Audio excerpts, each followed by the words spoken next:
Hi everyone, welcome to my channel माहूरी ली। आज के इस वीडियो में आपके साथ मैं शेयर करूंगी ब्रूचुअली ऑनेस्ट रिलेशनशिप एडवाइस। तो जैसा कि आप जानते हैं कि आजकल जो रिलेशनशिप्स के डायनामिक्स हैं वो आज से 10 साल पहले के कंपैरिजन में बहुत ज़्यादा डिफरेंट हो चुके हैं। आज की जो रिलेशनशिप्स हैं इनमें हमारे पास इंस्टाग्राम जैसी ऐप्स हैं, स्नैपचैट है, टिकटॉक है और सोशल मीडिया की ये जो प्लेटफॉर्म्स हैं इनकी वजह से हम इनेबल होते हैं पूरी दुनिया में किसी भी जगह पे किसी भी पर्सन के साथ कनेक्ट करने के लिए।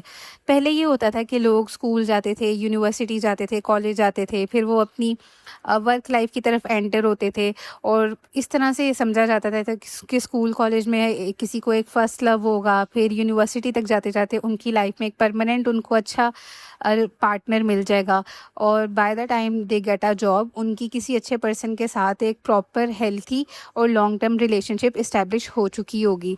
लेकिन अब ऐसा है कि चाहे आप स्कूल में हैं, कॉलेज में हैं, यूनिवर्सिटी में हैं, आप अपनी कॉर्पोरेट लाइफ में हैं, आप बिज़नेस में हैं, आपके पास लाख अपॉर्चुनिटीज़ हैं कि आप दूसरे जेंडर के किसी भी पर्सन के साथ इंटरैक्ट कर पाएँ। यहाँ पर हमारे लिए कुछ पॉजिटिव एस्पेक्ट्स भी हैं और कुछ नेगेटिव एस्पेक्ट्स भी हैं। नेगेटिव एस्पेक्ट्स ये हैं कि जब आप पहले शादी करते थे आपको ना एक पीस ऑफ माइंड होता था कि जिस पर्सन के साथ आपकी शादी हुई है आप उसके साथ लॉयल हो, वो आपके साथ लॉयल है और सारी ज़िंदगी आप लोग एक साथ एक फैमिली रेज़ करोगे और एक अच्छा हाउस होल्ड बिल्ड करोगे। लेकिन बहुत सारी ये जो ऐप्स हैं, सोशल मीडिया प्लेटफॉर्म्स हैं जहाँ पर हम through out the world different लोगों के साथ कनेक्ट करते हैं। इन ऐप्स की एक डाउन साइड ये भी है कि इनकी वजह से जो चीटिंग के जो रेशो है वो बहुत ज़्यादा इंक्रीज़ हो चुकी है, डाइवोर्सेस काफ़ी ज़्यादा हो चुकी हैं और आपने अक्सर सुना होगा कि किसी भी फेमस पर्सन की डाइवोर्स इसलिए हुई है क्योंकि उनका जो पार्टनर है वो ऑनलाइन किसी भी प्लेटफॉर्म को यूज़ करते हुए चीटिंग कर रहा था। आपको विज़िट लिज़ की एग्ज़ाम्पल का भी पता होगा कि उनकी और लैंडन की जो रिलेशनशिप थी उनमें भी इसी तरह का एक ट्विस्ट आया था कि जब वो Liz was pregnant but Landon was talking to a girl on Snapchat and they then parted their ways. तो ये तो जस्ट एक एग्ज़ाम्पल थी एक फ़ेमस इन्फ्लुएंसर की, लेकिन इसके अलावा भी दर्जनों एग्ज़ाम्पल हैं जो हमारे सराउंडिंग में एग्ज़िस्ट करती हैं जहाँ पर जो लोग हैं वो अब रिलेशनशिप में बहुत ज़्यादा प्रॉब्लम्स फेस कर रहे हैं। तो लॉयल्टी की जो बात है, पहला जो मेरी आपसे एडवाइस होगी, लॉयल्टी होना अच्छी बात है बट आप लॉयल्टी को एक्सपेक्ट नहीं कर सकते कि आपका पार्टनर 110% आपके साथ लॉयल रहेगा। आप जब भी किसी रिलेशनशिप में एंटर कर रहे हो आपको अपने माइंड में एक मार्जिन रखना चाहिए कि there might be a possibility where your partner will cheat on you. Maybe आप जिस पर्सन से बात कर रहे हैं वो बहुत अच्छा है, उसकी कम्युनिकेशन स्किल्स आपको अच्छे लगते हैं, उनकी जो पर्सनैलिटी है आपको अट्रैक्टिव लगती है, वो जिस तरह से अपने आप को कैरी करते हैं, ड्रेसअप करते हैं, आपको ये सारी चीज़ें बहुत ज़्यादा इंटरेस्टिंग लगती हैं, आप उनको लाइक करते हैं। लेकिन कहीं ना कहीं आपको अपने माइंड में ये चीज़ रखनी चाहिए कि देयर इज़ अ पॉसिबिलिटी कि कहीं किसी सिनेमा में, किसी मॉल में चलते हुए, वर्क लाइफ में आपके पार्टनर की इंटरेक्शन किसी ऐसे पर्सन से होगी जो उनको आपसे ज़्यादा अट्रैक्टिव लगता होगा। और यहाँ पर ज़रूरी नहीं है कि कोई थोड़ी सी अट्रैक्टिवनेस की वजह से कोई भी आपके साथ चीटिंग करेगा, but with the passage of time जो ग्रेजुअली चीज़ें बिल्डअप होना शुरू होती हैं, आप बहुत सारे सर्वेस रीड कर सकते हैं जहाँ पर आपको नज़र आएगा कि एक मैसिव अमाउंट ऑफ नंबर है जहाँ पर लोग चीटिंग कर रहे हैं। कुछ ऐसी भी रिलेशनशिप्स हैं जहाँ पर कोई पर्सन है, उसकी वाइफ उसको चीट कर रही है और कहीं पे जो हस्बैंड है वो अपनी वाइफ को चीट कर रहा है और कहीं पे दोनों ही चीट कर रहे हैं। ऐसे भी केसेस होते हैं और ये हस्बैंड और वाइफ की एग्जांपल मैंने दी है, लेकिन आप इसको गर्लफ्रेंड बॉयफ्रेंड के तौर पे भी अंडरस्टैंड कर सकते हैं।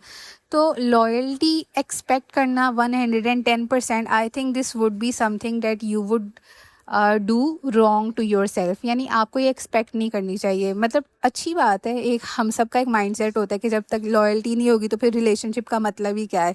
लेकिन अगर आप इस चीज़ को अपने माइंड में रिजिड होके लेके चलेंगे कि नहीं लॉयल्टी तो पक्का पक्का पक्का ही है और मेरा जो भी पार्टनर है वो मेरे साथ लॉयल ही रहेगा, तो जब वो आप पे चीट करेगा तो वो जो आप टूटते हो, जो आपका ब्रेक डाउन होता है और जो आपकी वेल बीइंग होती है वो जितनी ज़्यादा हार्शली डैमेज होती है, उसको हैंडल करना आपके लिए ही मुश्किल होगा।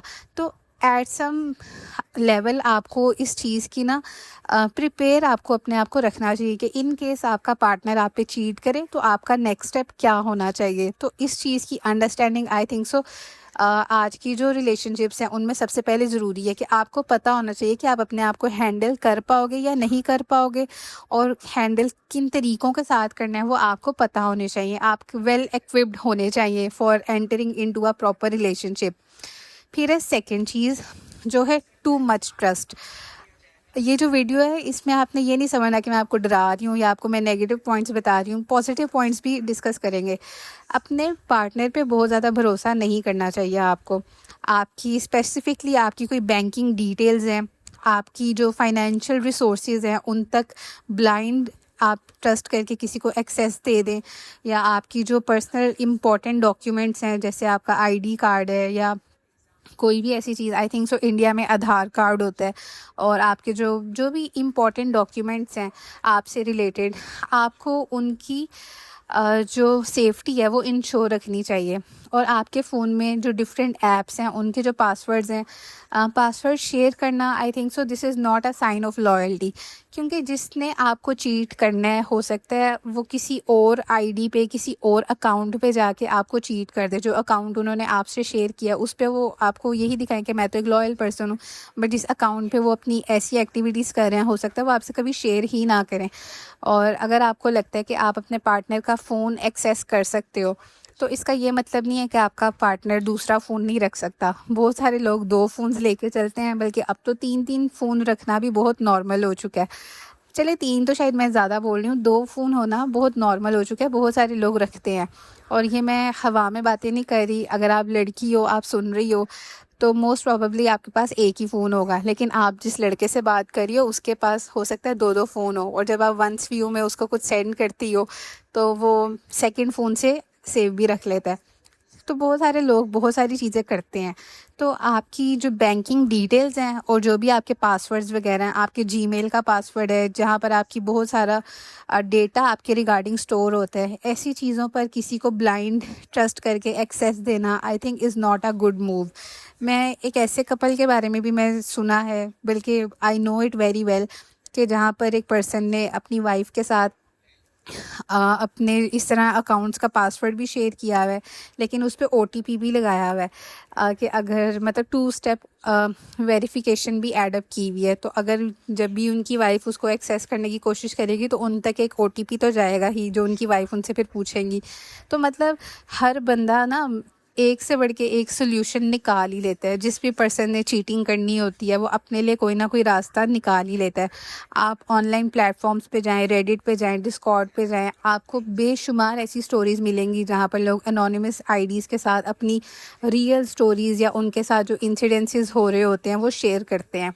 तो वो आप जब चीज़ें पढ़ेंगे तो हर चीज़ ऐसा नहीं होता कि ऑनलाइन एक्टिविटी में आपको जो भी चीज़ें मिल रही हैं वो सारी ही सच हैं, बट एक काफ़ी हद तक लोग अपनी एनोनिमस प्रोफाइल्स बना के अपनी रियल लाइफ के इंसिडेंसेस शेयर करते हैं। तो और आई थिंक कि कुछ चीज़ें बिलीवेबल होती हैं।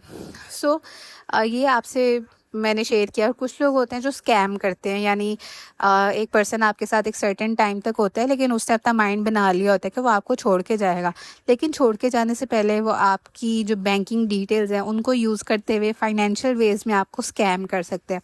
और यही चीज़ है पर्सनल पिक्चर्स के लिए भी, कभी भी किसी को भी ब्लाइंड ट्रस्ट करके अपनी प्राइवेट पिक्चर्स मत शेयर करें। आपको नहीं पता कि रिलेशनशिप में किस पॉइंट पे जाके आपका ब्रेकअप हो जाए और वो चीज़ें वो पर्सन आपके अगेंस्ट यूज़ करे। तो ब्लाइंड ट्रस्ट किसी पे नहीं करना चाहिए।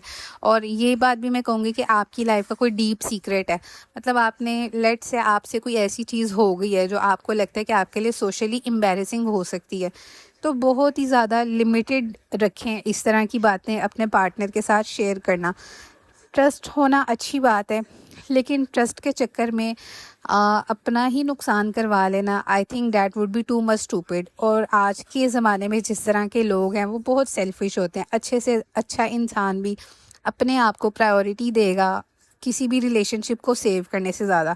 लोग चाहते हैं कि अपनी लाइफ में ग्रोथ उनको मिले, फाइनेंशियली स्टेबल हो जाएं या रिच हो जाएं, और इस चीज़ के लिए रिलेशनशिप्स पे कॉम्प्रोमाइज़ करना कोई बड़ी बात नहीं है आजकल के दौर में। तो ट्रस्ट करना आई डू नॉट थिंक कि इतने ज़्यादा लेवल पर ज़रूरी है कि जहां आप हर चीज़ ही अपने पार्टनर के साथ ब्लाइंडली शेयर करें जो कल को आपके ही अगेंस्ट यूज़ हो सकती है।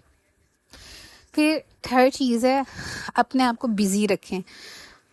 24 घंटे किसी को मैसेजेस करना, कॉल्स करना, टेक्स्ट करना कि मुझसे बात कर लो, अभी तुम फ्री हो या नहीं, अभी क्या तुम मुझसे बात कर सकते हो, इस तरह का अगर आपका एटीट्यूड है तो डेफ़िनेटली आपकी जो रिलेशनशिप है वो एंड होगी ही होगी। 10 महीने बाद हो, 12 महीने बाद हो, पर एंड होगी ही होगी। क्योंकि ये जो बिहेवियर है वो चाहे आपका है या आपके पार्टनर का है, ये किसी भी रिलेशनशिप को लॉन्ग टर्म में सस्टेन नहीं कर सकता। और ये ऐसी चीज़ है जिससे लोग फिर फेड अप हो जाते हैं, इरिटेट हो जाते हैं। स्टार्टिंग में ड्यू टू सम रीजंस लोग रिलेशनशिप को कंटिन्यू रखते हैं, but after a certain level breakup हो ही जाता है। तो अगर आपके अंदर बहुत ज़्यादा क्लिंगीनेस है, जिसको कुछ लोग पोजेसिव होना भी बोलते हैं, तो आपको ऐसा नहीं होना चाहिए।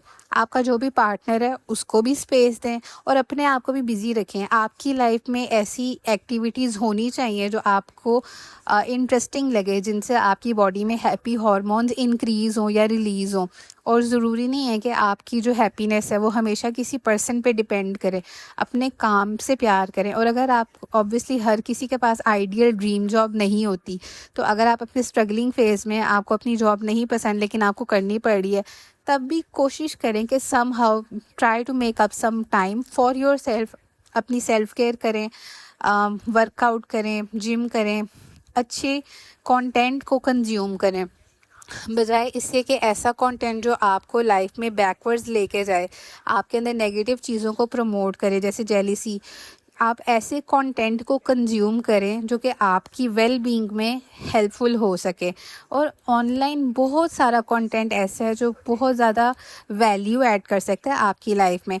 ऑब्वियसली जो इंटरटेनमेंट मीडिया पे ऐसी ऐसी चीज़ें वायरल हो जाती हैं जो कि बिल्कुल भी सेंस नहीं बनाती, लेकिन ऐसे लोगों का कंटेंट भी एग्जिस्ट करता है जो आपकी लाइफ में बहुत पॉजिटिव वैल्यू ऐड कर सकता है। There are hundreds of content creators जो आपकी लाइफ में एक जेन्युइन वैल्यू ऐड करते हैं, and it is your job to find out which ones are the right ones for you. ऐसा भी नहीं होता कि एक कंटेंट क्रिएटर आपके लिए सारी ज़िंदगी हेल्पफुल रहे, बट फेज़ होते हैं कि हो सकता है एक कंटेंट क्रिएटर 6 मंथ्स के लिए आपके लिए हेल्पफुल रहे, फिर जब आप इवॉल्व हो जाओ, आपकी ग्रोथ हो, तो तब आपके लिए वो वाला कंटेंट क्रिएटर इरेलीवेंट हो जाए और तब आप किसी नेक्स्ट कंटेंट क्रिएटर के क्राफ्ट को ज़्यादा वैल्यूएबल समझना शुरू करो। तो ऐसा भी होता है। और ये भी नहीं होता कि हर बंदे की बात आपको सही लगे, हर बंदे की हर बात भी सही नहीं होती। तो पिक एंड चूज़ करते रहें, देखते रहें, सर्च करें कि कौन से ऐसे कंटेंट क्रिएटर्स हैं जिनके साथ आपकी जो वैल्यूज़ हैं वो मैच करती हैं। और समटाइम्स 100% वैल्यूज़ का मैच करना भी ज़रूरी नहीं होता।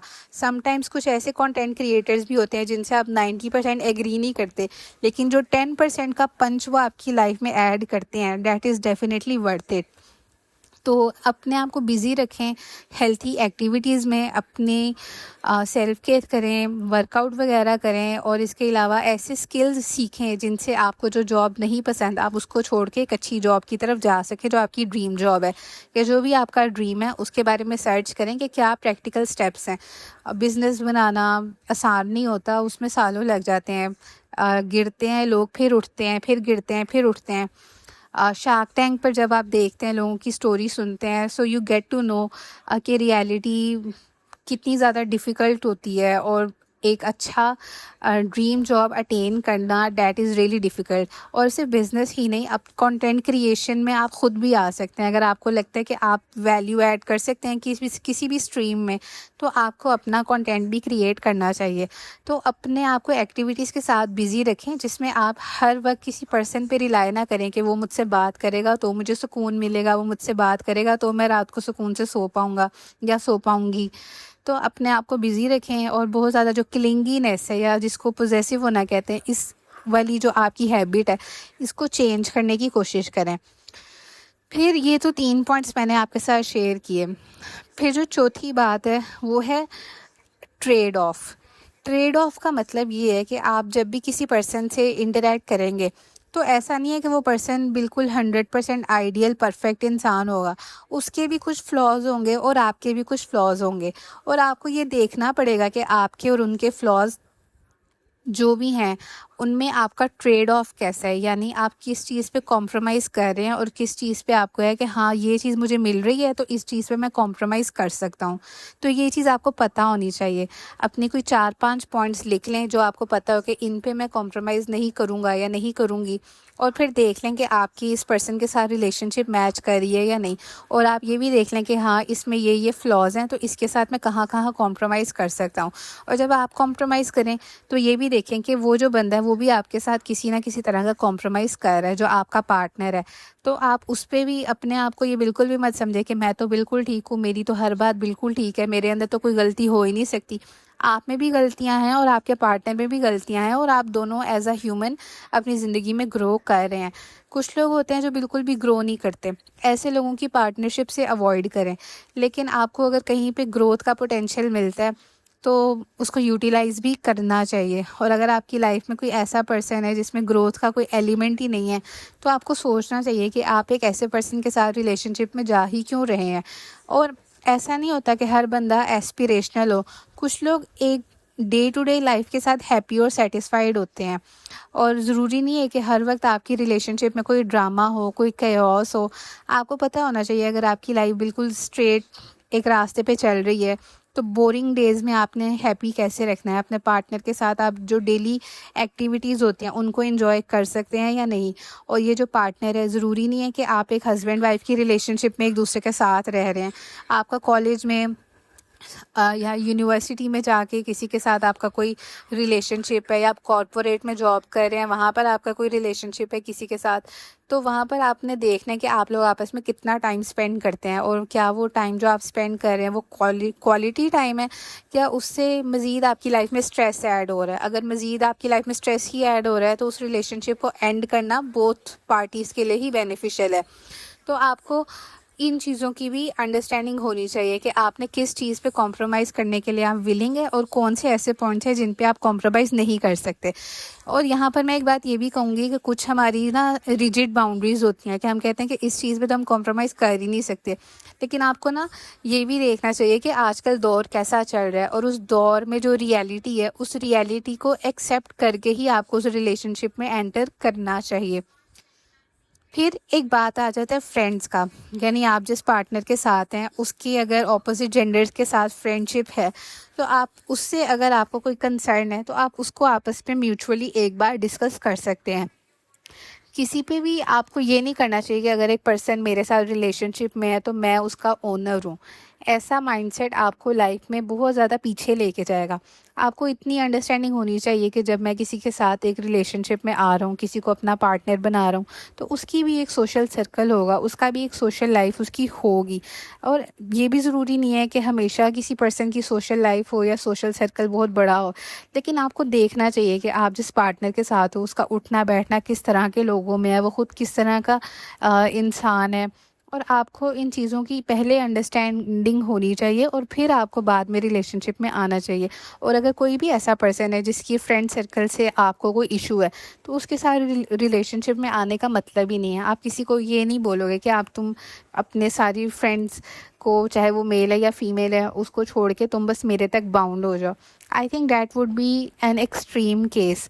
और हर एक को थोड़ी सी ना स्पेस देनी चाहिए कि वो ब्रीद कर सके, अपने आप को बिल्डअप कर सके। ज़रूरी नहीं होता कि दो लोग अगर बात कर रहे हैं या फ्रेंड्स हैं तो वो किसी गलत रीज़न की वजह से ही फ्रेंड्स हैं। समटाइम्स ऐसा होता है कि आप को कोई नीड होती है कि आपको पता होता है कि अच्छा, कल को शायद इस चीज़ में मेरे लिए कोई काम आ सकता है, तो इसलिए वो लोग अपना फ्रेंड सर्कल एक्सपैंड करते हैं कॉलेज में फॉर स्टडी रीजंस। और उसके अलावा कॉर्पोरेट जॉब में भी, जॉब की भी बहुत सारी रिक्वायरमेंट्स होती हैं, उसमें भी मेल और फीमेल एक दूसरे से फ्रेंडशिप करते ही करते हैं। और वो एक लिमिट तक होती है, और आपको देखना चाहिए कि वो जो लिमिट है अगर कहीं पे वो क्रॉस हो रही है, तो जो पर्सन ऐसा है जो उन लिमिट्स को क्रॉस करता है, तो आपको रिलेशनशिप में आने से पहले ही पता होना चाहिए कि ये चीज़ ठीक नहीं है। और ऐसे पर्सन को चेंज करने से अच्छा है कि आप अपने लिए एक पार्टनर की सिलेक्शन ही बदल लें, आप किसी और पर्सन के साथ रिलेशनशिप में आए, जबकि आप किसी ऐसे पर्सन को बोलें कि भाई मेरे लिए अपने सारे फ्रेंडशिप्स को या सोशल सर्कल को ख़त्म कर दो, ज़ीरो कर दो, बस मुझसे बात करो, मैं हूँ ना तुम्हारे लिए, मैं जब मैं हूँ तो किसी और की ज़रूरत क्यों है। भाई आप हर जगह नहीं आ सकते, हो सकता है आपकी जो फ़ील्ड है वो कोई और है, आपके पार्टनर की फ़ील्ड कोई और है, तो आप लोग डिफरेंट फ़ील्ड्स के साथ एक दूसरे की हेल्प नहीं कर सकते, लेकिन जो दूसरे लोग हैं वो डेफ़िनेटली हेल्प आउट कर सकते हैं। और ऑब्वियसली मैं इस चीज़ को भी अंडरस्टैंड करती हूँ कि कुछ लोग होते हैं जो फ्रेंडशिप के नाम पे गलत एक्टिविटीज़ में इंगेज करते हैं। तो आपको अगर डाउट है कि आपका पर्सन जिसके साथ आप पार्टनरशिप में आ रहे हैं वो ऐसे है, तो उससे बात करके एक बार इस चीज़ से सॉर्ट आउट करें, क्लियर करें, और बिफोर मेकिंग और एंटरिंग इनटू अ रिलेशनशिप इस चीज़ को पहले ही सॉर्ट कर लें, तो ही दोनों पार्टीज़ के लिए काफ़ी ज़्यादा अच्छा होगा। फिर है वायोलेंस। आजकल के दौर में हमें बहुत ज़्यादा एक डिफरेंस देखने को मिल रहा है। कुछ लोगों का लाइफ़स्टाइल बहुत अच्छा है, लेविश है, क्योंकि हम रील्स में देखते हैं या डिफरेंट सोशल मीडिया प्लेटफॉर्म्स पे हम देखते हैं कि लोग अपनी लाइफ का बेस्ट वर्जन पुट अप कर रहे हैं, लेकिन हमें नहीं पता होता कि बैकग्राउंड में वो किन चीज़ों से डील कर रहे होते हैं। तो बहुत सारे लोग होते हैं जिनके अंदर गुस्सा पैदा होना शुरू हो जाता है इस चीज़ को देख के, और वो वायलेंस की फॉर्म में कभी ना कभी वो एग्जर्ट करते हैं। अगर कोई पर्सन आपसे मजाक में भी बात करते हुए किसी वायलेंट एक्टिविटी को बहुत लाइटली डिस्कस कर रहा है, तो ऐसे पर्सन से आपको रिलेशनशिप में नहीं आना चाहिए। और एंगर इश्यूज जिन लोगों को होते हैं, आपने मूवीज़ में देखा होगा कि बहुत सारे ऐसे स्टार्स हैं जिनको दिखाया जाता है कि वो बहुत ज़्यादा एंगर इशू से डील करते हैं, और फिर उनकी स्टोरी को रोमांटिसाइज करके भी दिखाया जाता है। जिन मूवीज़ की मैं बात कर रही हूँ, डेफिनेटली उनमें से दो तो आपके माइंड में आ भी चुकी होंगी। तो आप अगर ऐसी मूवी को देख के किसी वायलेंट पर्सन के साथ रिलेशनशिप में आ रहे हैं, तो आपको नहीं अंदाज़ा कि वो वायलेंट पर्सन आपकी लाइफ में कितनी ज़्यादा ट्रबल क्रिएट कर सकता है। ये चीज़ें कहीं न कहीं, इनकी जो रोमांटिक साइड है लोगों को बहुत ज़्यादा पसंद आती है, बट ऐसे इंसान के साथ रहना इन रियल लाइफ बहुत गलत है। और ये वायलेंस सिर्फ मर्द नहीं करते, औरतें भी करती हैं, फीमेल्स भी फिज़िकल वायलेंस शो करती हैं। तो आपको अगर लगता है कि किसी फीमेल को अपने टेम्परामेंट पे या अपने एंगर पे कंट्रोल नहीं है और वो गुस्से में वो चीज़ें इधर-उधर फेंक देती है, तो कल को वो एक बड़ी ज़्यादा नेगेटिव शक्ल भी इख्तियार कर सकती है, ये वाली जो हैबिट है। तो कोई भी पर्सन, और स्पेसिफिकली मेल्स में ना ऐसा होता है कि कुछ नॉर्मल यूजेज के टूल्स होते हैं, और वो मजाक मजाक में ना कभी आपको बात करते हुए बोलेंगे कि मैं इस टूल को नेगेटिवली यूज़ करके किसी को फिज़िकली हार्म करूँगा। और वो ऐसे भी बोलते हैं कि मेरी पास्ट में कोई रीज़न थी, इस वजह से मैंने किसी के साथ ऐसे ऐसे कर दिया। तो जो लोग फिज़िकली वायलेंट होते हैं, ऐसे लोगों के साथ रिलेशनशिप में आना बहुत ज़्यादा गलत है आपके लिए। आपका काम ये नहीं है कि आप किसी को फ़िक्स करो। रोमांटिक मूवीज़ में दिखाया जाता है कि ऐसे पार्टनर्स को फ़िक्स किया जा सकता है, उनको ठीक किया जा सकता है, और अगर आपको लगता है कि आपके प्यार में इतनी ताकत है कि अगला बंदा ठीक हो जाएगा, तो आपको पहले अपनी सोच भी ठीक करनी चाहिए कि अब जो ज़माना है इसमें आप अपनी ज़िंदगी को दूसरों को ठीक करने के लिए नहीं गुजार सकते। एक सर्टेन लेवल ऑफ एंगर सबको आ जाता है, गुस्से में बात नहीं करे, कल बात करेंगे, ये चीज़ें चलती हैं। बट मारना, किसी को फिज़िकली हिट करना, this is not the right thing to do. और कोई भी ऐसा पर्सन है जो आपके साथ फिज़िकली वायलेंट हो रहा है, वो चीज़ आपके लिए ठीक नहीं है। और अगर आपको किसी के बारे में पता है कि किसी की ऐसी हिस्ट्री है जो कि फ़िज़िकल वायलेंस शो करती है, तो ऐसे पर्सन से भी रिलेशनशिप में आना अवॉइड करना चाहिए। और थोड़ा सा टेस्ट भी आप कर लें बात करते हुए इनिशियल फेज़ में कि अगला पर्सन वायलेंस के बारे में उसके क्या थॉट्स हैं, या वो ऑब्वियसली कोई बताएगा तो नहीं आपको पहली दफ़ा में ही कि मुझे तो ये बुरा लगता है या ऐसे। लेकिन कहीं ना कहीं आपको ना नोटिस करना है कि अगर तो कोई वायलेंस को लेके बहुत ज़्यादा फ़नी वे में बात कर रहा है और बहुत लाइटली बोल रहा है कि मुझे तो ये चीज़ पसंद है, तो वो एक रेड फ्लैग है, वो चीज़ नहीं ठीक। और बहुत से जो लोग ऐसे वायलेंट होते हैं, ये कभी ना कभी बातों बातों में आपसे कोई ना कोई ऐसी बात कर ही देंगे जिसमें वो कुछ बोलेंगे जो आपको एबनॉर्मल लगेगा, और बाद में वो कहेंगे कि मैं तो जस्ट मजाक कर रहा था, ऐसे। और लड़कियां भी समटाइम्स इस तरह के बिहेवियर शो करती हैं। और लड़कियों में ना ये होता है कि वो बहुत ज़्यादा लाउड हो जाती हैं। तो जिन लड़कियों का आपको पता है कि वो बहुत ही ज़्यादा लाउड हो जाती हैं, अब आपने ये नहीं कहना कि सारी लड़कियां ही लाउड होती हैं, एक सर्टेन लेवल ऑफ लाउडनेस ठीक होती है। लेकिन जहाँ पर मारधाड़ शुरू हो जाए, वो वाली जो लाउडनेस होती है, वो भी आई थिंक आपको देख लेना चाहिए कि ये चीज़ बेरेबल नहीं है। फिर एक आते जब आप, अब ये जो बात मैं कर रही हूँ, आई बिलीव कि हस्बैंड और वाइफ वाले रिलेशनशिप पे तो अप्लाई नहीं होती, लेकिन बाकी रिलेशनशिप्स पे अप्लाई होगी। फिज़िकल इंटीमेट किस हद तक होना चाहिए?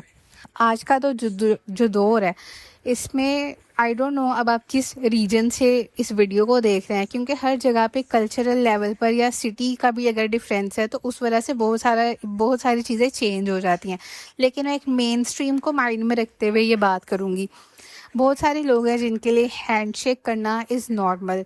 बहुत सारे लोग हैं जिनके लिए हग करना ऑपोजिट जेंडर को इज़ नॉर्मल, या रिलेशनशिप में आके ये सब कुछ करना इज़ मोस्टली कंसिडर्ड नॉर्मल। लेकिन कुछ ना एक्सट्रीम फिज़िकल एक्टिविटीज़ होती हैं जिनके लिए हम कहते हैं कि प्रोटेक्शन यूज़ करनी चाहिए। आई थिंक इस चीज़ को आपको बिफ़ोर मैरिज नहीं करना चाहिए। और जब मैं ये बोल रही हूँ कि बिफ़ोर मैरिज नहीं करना चाहिए, तो आपके माइंड में ये भी आता होगा कि तो फिर रिलेशनशिप का मतलब ही क्या रह जाता है? अब हम बहुत सारे लोग इस बात को जानते हैं कि हमारी लाइफ में जो फर्स्ट 2 रिलेशनशिप्स होती हैं, ज़रूरी नहीं होता कि वो हमारी लाइफ में लॉन्ग लास्टिंग रहें। तो जब आप एक पर्सन के साथ बहुत ज़्यादा एक्सट्रीम लेवल पे फ़िज़िकल हो जाते हो और सेकंड टाइम भी फ़िज़िकल हो जाते हो, तो फिर मैरिज का जो कॉन्सेप्ट है ये आपके माइंड में वीक होता जाता है। फिर आपको लगता है कि यार ये चीज़ तो मैरिज के बगैर भी मुझे मिल सकती है, तो मैरिज करके मैं ये क्यों लूँ? और फिर बहुत सारे लोग मैरिज के कॉन्सेप्ट से भागते हैं और वो रिस्पॉन्सिबिलिटी से भी भागते हैं। और इसमें ये जो टॉपिक है ना, ये बहुत ज़्यादा लेंथी है, इस पे अलग से भी बहुत सारी मल्टीपल वीडियोस बनाई जा सकती हैं। क्योंकि वन रूल फिट्स ऑल ऐसी बात भी नहीं होती। हर एक का person to person, situation to situation बहुत सारे डायनामिक्स और चीज़ें वेरी करती हैं। लेकिन यहाँ पर ना मुझे लगता है कि अपनी फ़िज़िकल टच को थोड़ा सा लिमिटेड रखें।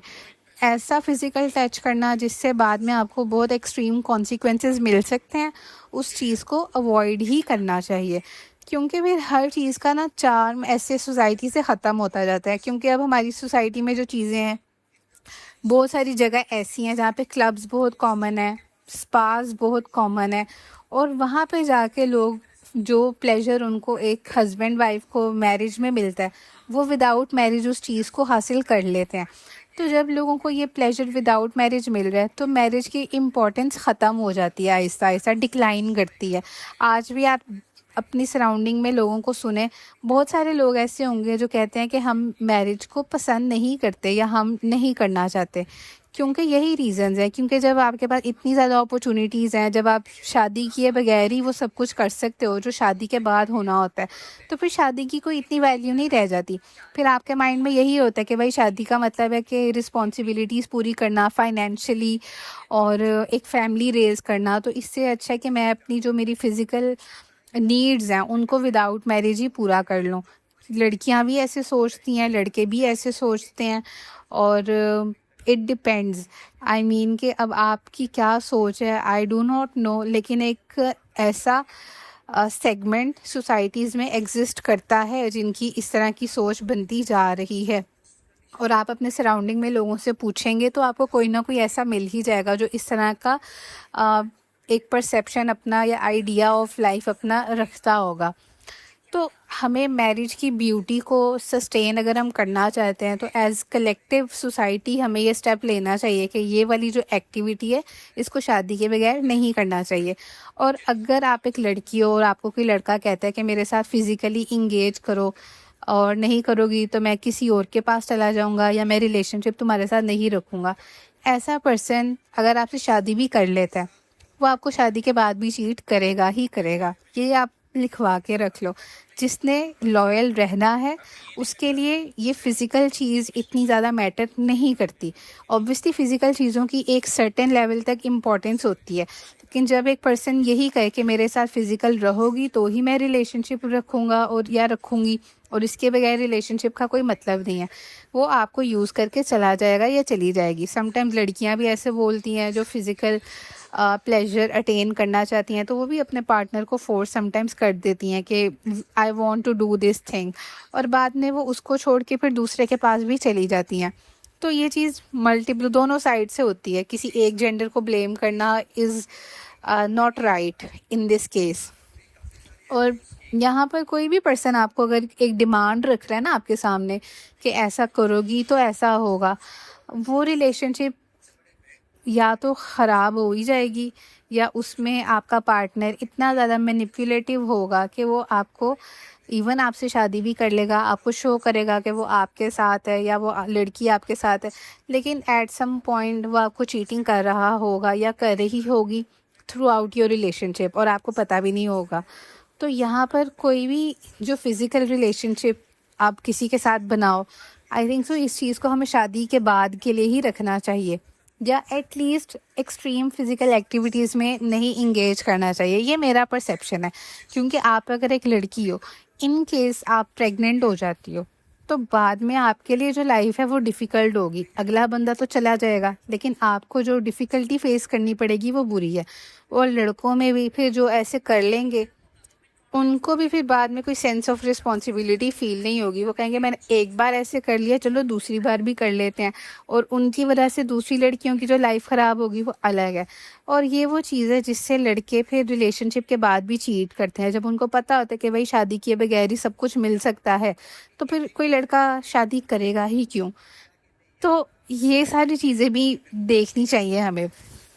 तो ये जो वीडियो थी, इसमें मैंने कुछ ब्रूचुअली ऑनेस्ट रिलेशनशिप एडवाइस आपके साथ शेयर की थी।